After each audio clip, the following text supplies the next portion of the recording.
Maalala ninyo ito, si Richard Gomez 11 days ago. Panoorin natin to. Against the fight against drugs. Hindi ka pwedeng lumapit sa drug pusher o sa drug lord at sabihin mo, pwede ho ba tumigil na ho kayo? Kasi lahat ito, all of these people, all of these personalities, they have firearms. Hindi mo pwedeng sabihin sa, tumigil ka na. Ay babarili ka agad ng mga yan.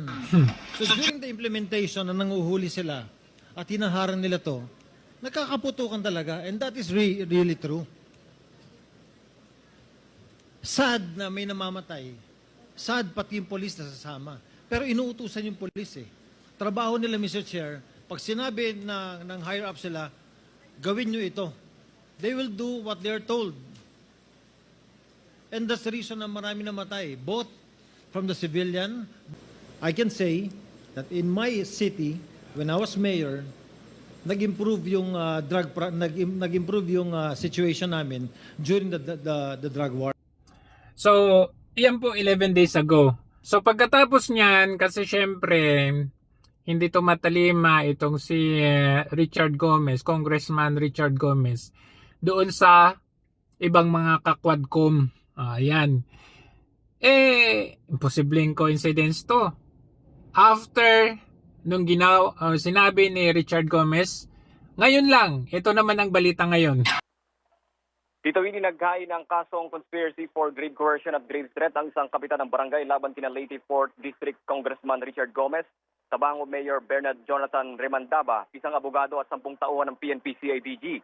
Ang nasabing kaso ay inihain ng kapitan ng barangay Manlawan sa Tabango Leyte na si Albert Murilla sa pamamagitan ng special power of attorney mula sa totoong complainant na si Darlito Nunez.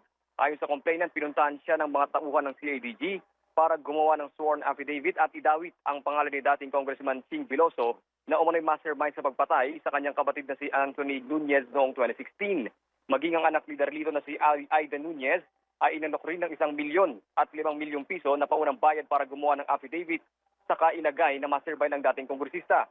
Mismo ang alkalde ang nagsabi na ang pera ay magagaling daw kay Congressman Gomez, kung saan ang abogadong si Attorney Rem Beryl Veloso na anak naman ni San Isidro Mayor Remedio Veloso ang kukontak sa kanila para sa pagsasagawa ng affidavit.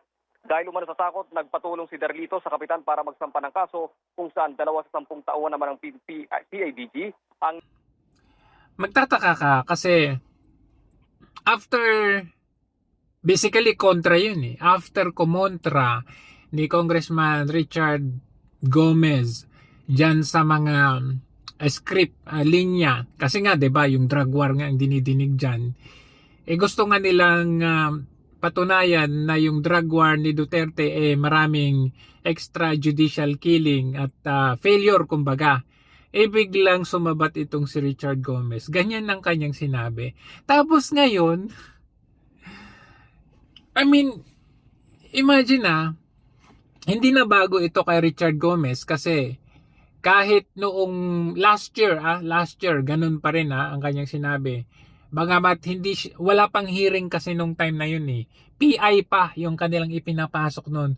Nung failed sila doon sa PI, saka sila ngayon nag-ano ng mga series of hearings. Bagamat last year nagpahayag din si Richard Gomez ng about sa drug war ni Duterte, hindi siya pinag-initan kasi nga hindi pa naman yung drug war ni Duterte. Pero last year, ganun din yung kanyang stand. When I was mayor of Ormoc City, before I became mayor and before President Duterte became president, Ormoc City used to be the drug capital of Region 8.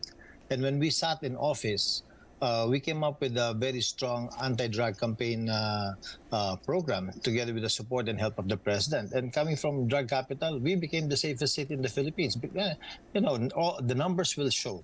The numbers will show how effective the drug program was. Yung stand ni Richard Gomez consistent. Hindi siya yung kasi he is talking from the standpoint na siya mismo nung naging mayor siya sa kanyang lugar talagang nalinis. Parang Davao din, nalinis. Kumbaga siya mismo first hand nakaranas na naging tumahimik ang kanyang lugar. So imagine yung gratitude na pasasalamat mo sa isang former leader na tumulong na mapaayos, mapabuti ang bansa mo. Pero itong mga huwadkom,